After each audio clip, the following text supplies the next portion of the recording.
Pasangan muda, Raka dan Nisa, menemukan seorang anak kecil yang ditinggalkan di depan rumah mereka saat hujan deras. Tanpa identitas dan tanpa jejak siapa yang meninggalkannya, mereka memutuskan untuk merawatnya sementara.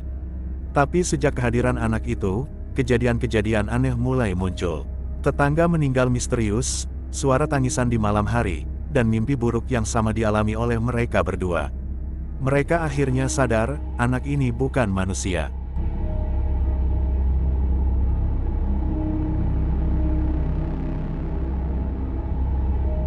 Raka dan Nisa menemukan seorang anak perempuan kira-kira 5 tahun, berdiri diam di depan rumah mereka malam hari saat hujan deras. Wajahnya pucat, tubuhnya dingin, dan tak mengeluarkan suara. Polisi tak menemukan laporan anak hilang, dan rumah panti terdekat sedang penuh. Mereka akhirnya memutuskan untuk merawat anak itu sementara, dan memberinya nama Ayla. Tapi malam pertama, mereka berdua bermimpi sama, duduk di ruang tamu rumah mereka sendiri, sementara Ayla berdiri di pojok ruangan, matanya menatap mereka kosong.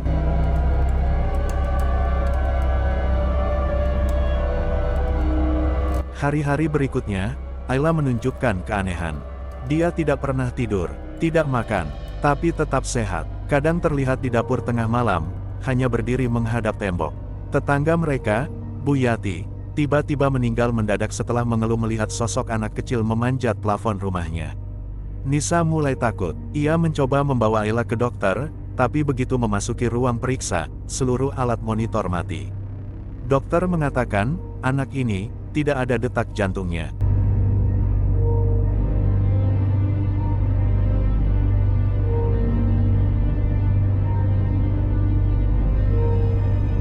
Raka menyadari suara tangisan anak kecil yang terus terdengar tiap malam berasal dari loteng, padahal Ayla selalu ada di kamar. Saat ia nekat naik dan membuka loteng, ia melihat tumpukan boneka usang, dan sebuah mainan musik antik yang berbunyi sendiri.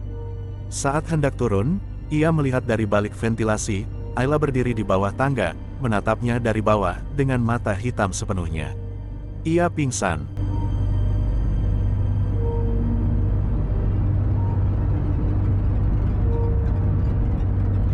Nisa menelusuri satu-satunya petunjuk, baju Ayla yang memiliki bordiran kecil dengan nama, Rumah Bahagia, Cempaka 3. Setelah mencari, ternyata tempat itu adalah panti asuhan yang sudah terbakar 10 tahun lalu, dan satu-satunya korban anak yang tidak ditemukan adalah seorang gadis bernama Ayla. Dalam catatan lama, Ayla dikenal tidak pernah berbicara, dan sering terlihat berbicara dengan teman imajinasi di sudut ruangan. Malam sebelum kebakaran, ia sempat menggambar rumah mereka, padahal belum pernah ke sana.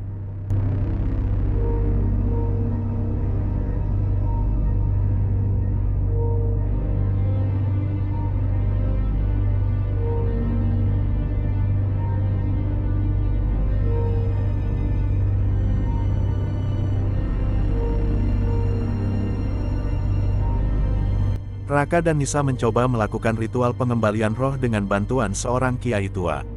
Mereka harus mengantar Ayla ke reruntuhan panti asuhan, dan membaca doa-doa sambil membakar boneka milik Ayla yang ditemukan di loteng.